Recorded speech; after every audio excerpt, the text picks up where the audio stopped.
महामंत्री राहुल कोठारी जी, मीडिया प्रभारी आशीष जी, और इस अवसर पर आप सबका स्वागत है, अभिनंदन है। माननीय अध्यक्ष जी ने बहुत अच्छे से बिंदुवार इतनी बढ़िया जानकारी ली, कागज इनका मेरे को भी चाहिएगा थोड़ा देर। इतना बढ़िया तैयारी कर ली कि मैं अपना काम हल्का कर दिया। मैं आज के इस अवसर पर यशस्वी प्रधानमंत्री श्रीमान नरेंद्र मोदी जी के मार्गदर्शन में केंद्रीय वित्त मंत्री श्रीमती निर्मला सीतारमण द्वारा केंद्रीय बजट 2026-27 विकसित भारत के संकल्पों की सिद्धि की ओर सच में ये एक बड़ा महत्वपूर्ण कदम है, जिस बजट के माध्यम से वो सारी चीज़ों को हमारे सामने एक फोकस्ड रूप में रखा है, जिसके आधार पर आज वैश्विक स्तर पर भारत की छवि और बने। हमारी सभी इकोनॉमी की जो संभावना वाले मार्ग है उनको मार्ग प्रशस्त करते हुए दूरदेशी के हिसाब से लंबे समय के लिए अमृत काल तक भारत की सशक्त भूमिका वैश्विक परिदृश्य में क्या बने, उसका बहुत अच्छा रोडमैप बना है।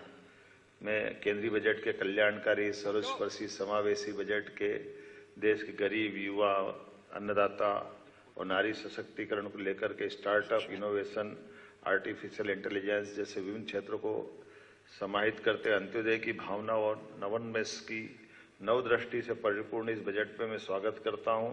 और खास करके एआई, इनोवेशन, स्टार्टअप को जिस ढंग से प्रमोट करने की सरकार ने योजना बनाई, वाकई वो अद्भुत है। मध्य प्रदेश में बीते 11 वर्षों में माननीय प्रधानमंत्री जी के भारत सरकार के माध्यम से बीते 11 वर्षों में माननीय मोदी जी ने ये जो 12वां बजट प्रस्तुत करवाया, जिसमें नवा बजट निर्मला सीतारमण जी ने जो प्रस्तुत किया है, ये एक तरह से एक के बाद एक चरणबद्ध रूप से देश के विविधता वाले माहौल में हर वर्ग के लिए, हर प्रांत के लिए संभावनाओं के साथ हमारे संसाधनों के बलबूते पर लंबी छलांग लगाने के लिए उनको इसमें उनकी आकांक्षाओं को, आशाओं को उड़ान देने का काम किया। मैं बधाई देना चाहूँगा। अब आप देखो, इसमें ईज ऑफ डूइंग बिजनेस, इसमें विकास आधारित पथ पे जो युवा शक्ति को प्रेरित किया है, जिसके आधार पर हम तेज एवं सतत आर्थिक वृद्धि भी हासिल करेंगे, जन आकांक्षाओं की पूर्ति करते हुए क्षमता निर्माण और सभी परिवारों और क्षेत्रों के लिए, सभी सेक्टर के लिए समान रूप से आगे बढ़ने का मौका इसमें मिल रहा है। मैं जब आपसे बात कर रहा हूं तो खास करके यहाँ पर विकास आधारित आर्थिक दृष्टिकोण को लेकर चलने के लिए इसमें निवेश आकर्षक हो, अनुकूल उद्योग के लायक हो, रोजगार उन्मुख हो और सतत विकास का संकल्प भी हो।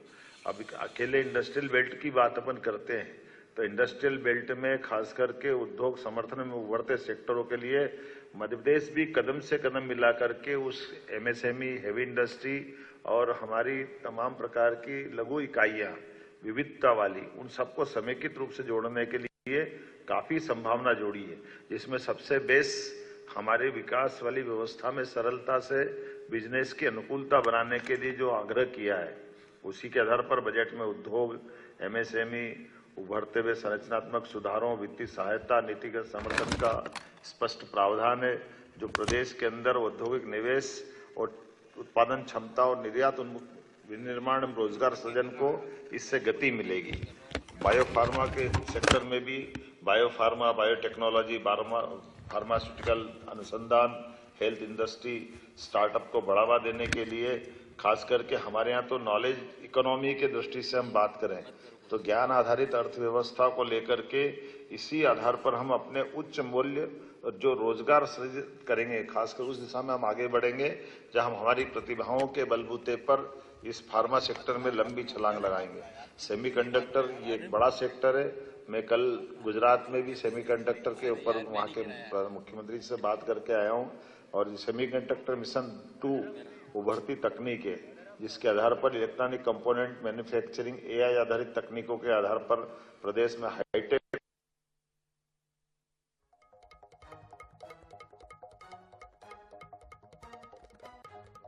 से बात करके आया हूं।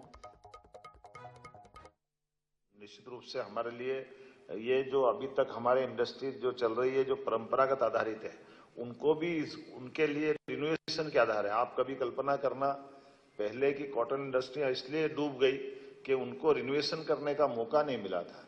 अगर नई टेक्नोलॉजी के साथ कदम से कदम मिला के चलना है तो नए उद्योग लगाना अच्छी बात है, लेकिन जो चालू उद्योग है उन उद्योगों को संवर्धन करना ये भी एक बड़ा विषय रहता है। इसमें इस चीज के लिए गुंजाइश दी जिससे अर्थव्यवस्था, रोजगार और औद्योगिक पुनर्जीवन को नई गति प्रदान होगी। 200 लेगेसी इंडस्ट्रियल क्लस्टर के पुनर्जीवन, ये जो खासकर जो मैंने बात कही है, इसमें अधोसंरचना में सुधार, निवेश पुनर्स्थापन, उत्पादन विस्तार और स्थानीय रोजगार को नई ऊर्जा मिलेगी। इसी आधार पर औद्योगिक भूमि, लॉजिस्टिक एवं सप्लाई चेन को भी हम अधिक कुशल बनाने वाले हैं। एमएसएमई में भी इसी तरह से एमएसएमई के लिए जो हमारी मध्यम श्रेणी की उद्यमिता है, इसमें स्वरोजगार और औद्योगिक विस्तार को मजबूती प्रदान करेगी। इसकी 3 रणनीति है और तीनों तरह से हमारे लिए बहुत काम आएगी। मैं मान के चलता हूं इससे वित्तीय स्थिरता, तरलता, समर्थन और संस्थागत सहयोग किसी भी इंडस्ट्री के इसी प्रकार से हम आगे बढ़ा सकते हैं जिसमें अधिक प्रतिस्पर्धी, आत्मनिर्भर और विस्तार उन्मुख ये एक गति देने के लिए सरलता हो जाती है कि हम अपने काम को समेकित रूप से कैसे करें। सेवा क्षेत्र और वैश्विक नेतृत्व, आज के समय में हमारे पास तो आईटी, पर्यटन, स्वास्थ्य, शिक्षा, इनके प्रमुख केंद्रों को विकास करने के लिए ये बजट में इस बात की भी गुंजाइश दी है और ये हमारा बड़ी संभावना वाला क्षेत्र है।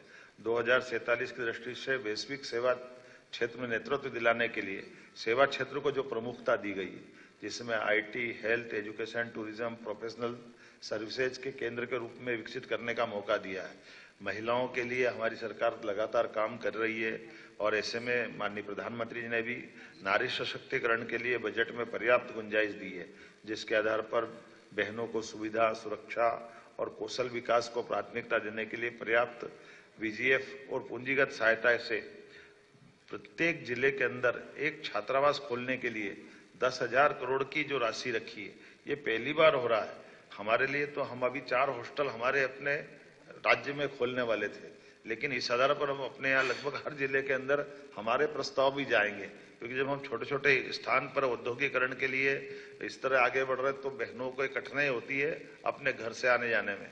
ऐसे में प्रोफेशनल काम करने वाली बहनों के लिए छात्रावास ये बड़ी अपनी भूमिका अदा करेंगे। महिलाओं को रोजगार के अवसर बढ़ाने के लिए 1.5 लाख सेवा प्रदाताओं के लिए 1 लाख संबद्ध पेशेवर को प्रशिक्षित करने का जो लक्ष्य रखा है, यही तो सबका साथ सबका विकास है। महिला उद्यमिता को बढ़ावा देने के लिए ग्रामीण महिला नेतृत्व के लिए विशेष उद्यमिता के लिए, जिसमें लखपति दीदी आधारित सामुदायिक स्व सहायता समूह और इसके लिए सब प्रकार के प्रबंधन माननीय प्रधानमंत्री, राष्ट्रपति, वित्त मंत्री ने अपने प्रधानमंत्री जी के मार्गदर्शन में किए हैं। अब अपने लिए मैं मेट्रोपॉलिटन सिटी की तरफ अगर देखता हूं तो ये जो हमने पहले से प्लान किया है और उसी प्लान को बड़ा विस्तारित रूप में माननीय प्रधानमंत्री ने नए बजट में प्रमोट किया है। कई बार तो लगता है कि हमारा 2 साल का बजट राज्य सरकार का केंद्र सरकार के साथ उस एक आवरण के अंदर की आत्मा से तालमेल कराते हुए चल रहा है। हर क्षेत्र में जहां जहां हमने काम करना प्रारंभ किया है, हर जगह प्रमोट करने के लिए दिखती है। ऐसे में यह नीति प्रदेश की शहरी विकास के लिए भी लाभकारी होगी, क्योंकि हमारे अपने जब 2 मेट्रोपॉलिटन सिटी में हम लगभग 6 जिले लेकर आ रहे हैं, तो टियर 2 और टियर 3 इन सिटी के लिए भी जो पर्याप्त धनराशि दी गई है, इसी से विकास होगा और इसी से हम आगे बढ़ेंगे। ऐसे में शहरी क्षेत्रों में नियोजित आर्थिक विकास के लिए औद्योगिक, व्यावसायिक क्लस्टरिंग, आधुनिक अधोसंरचना का निर्माण होगा और मध्य प्रदेश में प्रमुख शहर संगठित और आर्थिक रूप से समृद्ध होंगे। अवसंरचना निवेश मॉडल मध्य प्रदेश के लिए अत्यंत लाभकारी होगा, जिसमें कनेक्टिविटी, लॉजिस्टिक और व्यापारिक सुगमता के लिए मजबूती देगा। और जैसे मैंने बताया, टियर 2, टियर 3 के लिए वित्तीय क्षेत्र में भी सुधार के लिए इसी प्रकार के हमारे सभी प्रकार के निवेशकों के विश्वास को कायम रखेंगे। पूंजी प्रवाह और वित्तीय स्थिरता को भी मजबूत करेंगे, जिसमें बैंकिंग सुधार, फेमा के नियमों की समीक्षा, कारपोरेट म्यूनिसिपल बॉन्ड बाजार को मजबूत करना और वित्तीय संस्थाओं को पुनर्गठन के लिए ये मध्य प्रदेश की हमारी सुदृढ़ वित्तीय व्यवस्था में निवेशकों का विश्वास जीतने का काम करेंगे। सामाजिक समावेशन भी इसमें किया है। मुझे इस बात की प्रसन्नता है कि हम अपने बजट के आधार पर अत्यंत लाभकारी भावना से खासकर सामाजिक समावेशन आधारित आर्थिक विकास योजना का जो प्लान किया है, ये मानव पूंजी के निर्माण में बड़ी महती भूमिका अदा करेगा। इसमें दिव्यांग कौशल भी है। सभी जिलों में गर्ल्स हॉस्टल, शिक्षा कौशल आधारित पहलों के आधार पर हमारी सामाजिक उत्तरदायित्व की भावना बहुत मजबूत होगी और मानव पूंजी का सुदृढ़ निर्माण होगा। हरित अर्थव्यवस्था, सतत विकास, ये खास करके अब ग्रीन एनर्जी का जमाना है और हमारे लिए इस भाव में एग्रीकल्चर को भूलना नहीं है। इसलिए हमने अपने भविष्य उन्मुख अर्थव्यवस्था के लिए इसमें सतत हरित और भविष्य उन्मुखी अर्थव्यवस्था के लिए कार्बन कैप्चर, हरित पहल, पर्यावरणीय निवेश में मध्य प्रदेश को ग्रीन इंडस्ट्री, सतत औद्योगिकरण और दीर्घकालिक पर्यावरणीय संतुलन निश्चित करने का हमने इसमें बड़ी संभावना देखी है, जो भविष्य की ठोस अर्थव्यवस्था बनाने के लिए अपनी महती भूमिका अदा करेगा। और वास्तव में ये केंद्रीय बजट केवल दस्तावेजीकरण नहीं है, इसमें वो सब जोड़ा है जिसके आधार पर भविष्य की संभावनाओं को लेकर चलने की बातें हैं। अब अगर अपने यहाँ कैंसर की दवाइयां सस्ती हो रही है और कैंसर की चुनौती सबके सामने है, ऐसे में हम मेडिकल कॉलेज भी जब ज्यादा खोलते जा रहे हैं, मेडिकल कॉलेज, हेल्थ सेक्टर में हम पर्याप्त ध्यान दे रहे हैं, तो ये हमारे लिए भविष्य की चुनौतियों से निपटने में भी बड़ी भूमिका अदा करेगा। राजकोषीय घाटे की दृष्टि से जो भारत सरकार ने प्रयास किया है, ये वाकई में जब जीडीपी बढ़ाते हैं तो इससे हमारे लिए अपने जो दूसरे खर्चे हैं, बाकी चीजें कंट्रोल करने के लिए, और एक सरल भाषा में अगर कहूं तो हमारे द्वारा माननीय प्रधानमंत्री ने जो नया कॉन्सेप्ट दिया है कि जो वित्त के जानकार हैं उस वित्त के आयोग की सिफारिशों को बगैर लाग लपेट के उसको मैदान में उतारने का जो हिम्मत दिखाना चाहिए। आमतौर पर राजनीतिक दृष्टि से बजट को बनाने में राजनेताओं की भूमिका अपने लाभ के लिए, वोट के लिए 50 तरह से चुनौती वाली रहती है, लेकिन ऐसे समय में शुद्ध रूप से जब डेवलपमेंट की बात हो, डेवलपमेंट से ठोस लंबे समय की छलांग लगाने की बात हो, ऐसे समय में हमको बजाय लोक लुभावन जाने के हमारे राज्य के साथ देश को दीर्घगामी दृष्टि से आर्थिक रूप से सुदृढ़ करने के लिए हमारे जो भारत सरकार के माध्यम से वित्त आयोग की जो सिफारिशों को मांगने का और लागू करने का साहस दिखाया है, ये बड़ी बात है। अदरवाइज ये शिकायत रहती थी कि राज्य बड़े हैं तो बड़े राज्य में उनकी अपनी गरीबी के आधार पर, उनकी कमजोरियों के आधार पर बड़े आवंटन पे वो अपना क्लेम करते हैं, और ऐसे में जो बड़े राज्य के बजाय जो राज्य अपने संसाधनों का बेहतर उपयोग करके जीडीपी में बड़ी भूमिका अदा करते हैं, वो बड़ी भूमिका अदा करने के बाद भी उनको टैक्स में कटौती हो जाती है, उनको वित्तीय मदद की बजाय उनको ये कष्ट उठाना पड़ता है कि भाई हम तो कमजोर को दे रहे हैं। तो ये वित्तीय दृष्टि से, लंबी दृष्टि से कतई उचित नहीं माना जा सकता। इसलिए अपने अपने राज्य अपनी अपनी ग्रोथ करते हुए जो जीडीपी में योगदान देगा उसका जितना जिसका रहेगा जीडीपी में योगदान उतना क्लेम करे। ये बड़े कलेजे के काम है, इसको सरलता से नहीं कर सकते, लेकिन जिसने इस दिशा में और इसी में ये हमारे वित्त के तमाम जानकारों को जोड़ने का और उनकी बात को मानने का और बात को मानने के बाद लागू करने का मैं मान के चलता हूं, प्रधानमंत्री जी का बहुत बड़ा साहस है। मैं उनको बधाई देना चाहूंगा और हम उसके परिणाम देख रहे हैं। आपको इस बजट के परिणाम से दिखेगा कि बजट के पहले और बजट के बाद वैश्विक स्तर पर क्या क्या घटनाएं हुई। ये घटनाएं बता देती कि हमारा बजट किस तरह से देश की दिशा देने जा रहा है। उसमें ज्यादा कुछ बोलने की जरूरत नहीं, इतने में पर्याप्त हो जाएगा कि बजट के आसपास, अदरवाइज बजट के लिए अपना अड़ोस पड़ोस के देश की हालत देख लो। हमारे पड़ोस का पाकिस्तान हमारे साथ आजाद हुआ था, उसका प्रधानमंत्री सार्वजनिक रूप से कह रहा है कि मैं और मुनीर दुनिया के सामने जब कटोरा लेके जाते हैं और उस कटोरा लेके जाने के समय जितनी जलालत हम महसूस करते हैं और जितने प्रकार से वो हमको नीचा दिखा सकते हैं, वो सब दिखाने के बाद हम उनकी उन सारी नीतियों को मानने के लिए मजबूर हो जाते हैं, जिसके बारे में हम अपने देश के लिए सोच भी नहीं सकते। लेकिन चूंकि हमारा हाथ दबा है, हमको उनसे कर्जा चाहिए, तो उनकी वो सारी अनचाही मांगों को भी पूरा करने के लिए हमको हाँ करना पड़ती है। और उसके उलट हमारे देश को देखो, हमारे देश के प्रधानमंत्री को देखो, अपने सामने 10-11 साल में बदलते इस दौर को देखो कि दुनिया की ताकत इधर से उधर हो जाए, लेकिन हमारा नेतृत्व कभी टस से मस नहीं होता है। और तो और दूसरे हमारे लिए, प्रधानमंत्री जी के लिए मित्रता सहित अच्छे अच्छे अलंकार युक्त शब्दों का प्रयोग करते, ये हमारे लिए सौभाग्य की बात है। ऐसे नेता हमारे सबके सामने।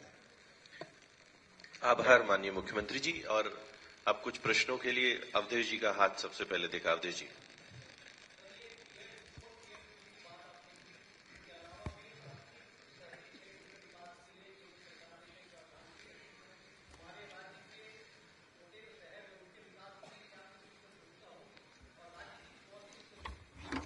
देखिए, ये टीयर 2, टीयर 3 की कल्पना ही हमारे राज्य के लिए वरदान है। हम टीयर 2 जैसे ही करते तो हमारे पास ये हमने 4-5 बड़े नगर दिख जाते हैं। 10 लाख से बड़ी आबादी वाले जितने शहर हैं, उनके विकास के लिए बड़े पैमाने पे राशि देना, ये हमारे इंदौर, भोपाल, ग्वालियर, जबलपुर 10 लाख से बड़ी आबादी वाले शहर की तरफ एकदम से अनुकूल माहौल बनता है। और टीयर 3 करते ही हम जैसे 10 लाख के अंदर वाले शहर है, प्रत्येक शहर तक हम पहुंच रहे हैं। यही हमारे लिए भविष्य की संभावना के लिए बड़ा आधार देंगे। नितिन जी।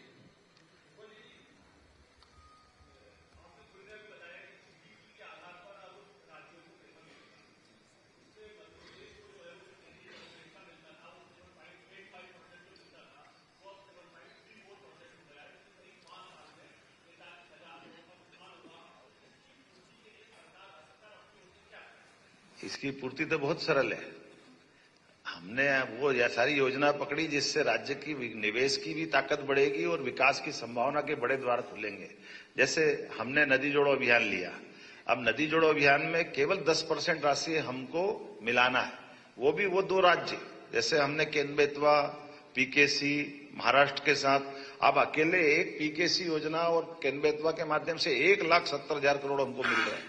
तो ये जो शासन की योजनाओं के बलबूते पर राज्य को भविष्य की जीडीपी में अपना योगदान बढ़ाने के लिए इस प्रकार की योजनाओं में आगे बढ़ना चाहिए। जैसे मैंने प्रारंभ में भूमिका में इस बात को कहा है कि ये केवल हम घर में बैठे रहे और हम वही कष्ट में हैं तो हमको मदद कर दो, उसके बजाय हमारी अपनी योजना दूरदर्शी हो, ठोस हो और राज्य को बेहतर से बेहतर मदद मिल जाए। इस दिशा में ही बढ़ने के लिए इस प्रकार के जो ये मैंने उसकी भूमिका में भी कहा कि ये हमारा जो भारत सरकार ने वित्त आयोग की सिफारिशों को माना है, वो सारी सिफारिश है जो हमारे लिए और आगे जाकर लाभकारी होगी। इसलिए जीडीपी बढ़ाने के लिए हम काम कर रहे हैं। मनोज शर्मा जी। दीदी मनोज जी।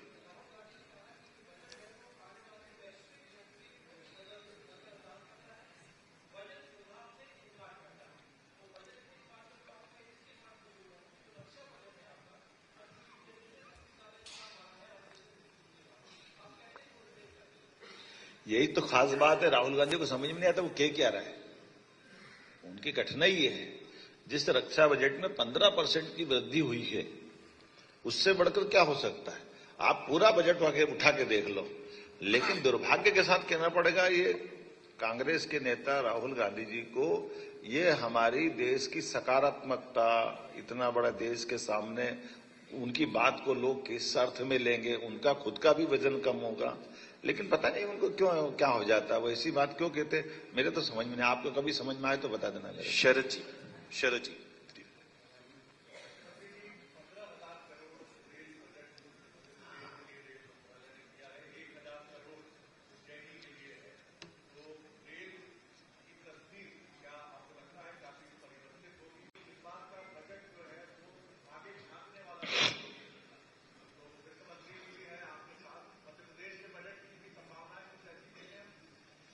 सच में ये एक बड़ी बात हुई है मध्य प्रदेश के संदर्भ में। रेल में तो क्रांति हो गई। रेल की सुविधाओं को लेकर के भारत सरकार के द्वारा जो मदद की गई, मैं केवल एक आंकड़ा बताऊं आपको कि हमारे पास नई रेल पटरी बिछाने के लिए 9 से 14 तक का एक टेन्यूर अगर आप पकड़ें तो मात्र 29 किलोमीटर रेल पटरी बिछती थी अपने प्रदेश के अंदर। आज उसकी स्थिति है 225 किलोमीटर, मतलब 8 गुना बढ़ी है। उसी प्रकार से विद्युतीकरण की भी वही स्थिति है। कहाँ 58 किलोमीटर थी, आज वो 276 किलोमीटर है। इसका मतलब 5 गुना बढ़ी है। और हमारे पास अब जिस प्रकार का समय चल रहा है, रेलवे अंडरब्रिज आज हमारे पास 2014 की तुलना में 1162 हो गए। 80 रेलवे स्टेशन अमृत बन रहे हैं। 4 वंदे भारत का एक्सप्रेस ट्रेन निकलने जा रही है। कमलापति तो बन ही चुका है, लेकिन इस प्रकार का मॉडल और कई क्षेत्रों में जा रहा है। मेट्रो ट्रेन में हमको मदद कर रहे हैं। इंदौर मेट्रो, भोपाल मेट्रो, ये तो चालू ही हो गई है। मैं मान के चलता हूं कि जिस प्रकार से समय मिला है और ये जो भुसावल, खंडवा तीसरी और चौथी लाइन 131 किलोमीटर, इनकी 3 परियोजनाओं को जो मंजूरी मिली है, तो ये कुल मिलाकर के पूरे क्षेत्र में, और इंदौर मनमाड़ और बाकी क्षेत्र तो मैं बता ही नहीं रहा हूं, उसमें अकेले इंदौर मनमाड़ में 18,500 करोड़ की मंजूरी, ये कोई एक राज्य के लिए वरदान होती। उसमें 15,000 करोड़ का तो आवंटन है कि आप खर्चा करो, तो ये वाकई अद्भुत है। मैं शरद जी धन्यवाद देना चाहता हूं, आपका ये बहुत अच्छा प्रश्न है। रेल गरीब आदमियों के लिए, यातायात की व्यवस्था के लिए, किसानों के लिए, उनकी फसल के ट्रांसपोर्टेशन के लिए, क्योंकि हमारे पास में कोई पोर्ट नहीं है, ऐसे में रेल की कनेक्टिविटी जितनी बढ़ेगी ये हमारे लिए उतना ही आनंद देगी और उससे हमारे राज्य की गति में और तेजी होगी। ब्रिजेश जी।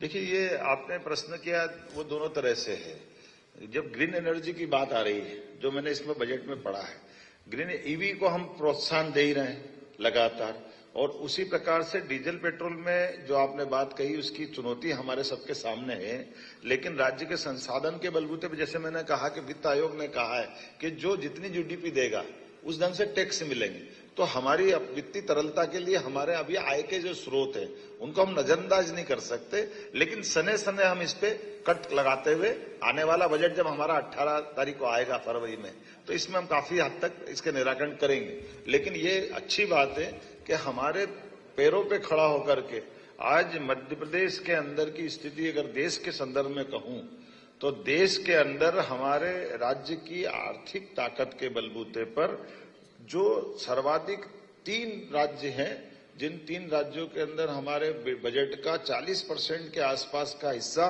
पूंजीगत निवेश में लग रहा है, उसमें मध्य प्रदेश है। ये हमारे लिए बड़ी बात है।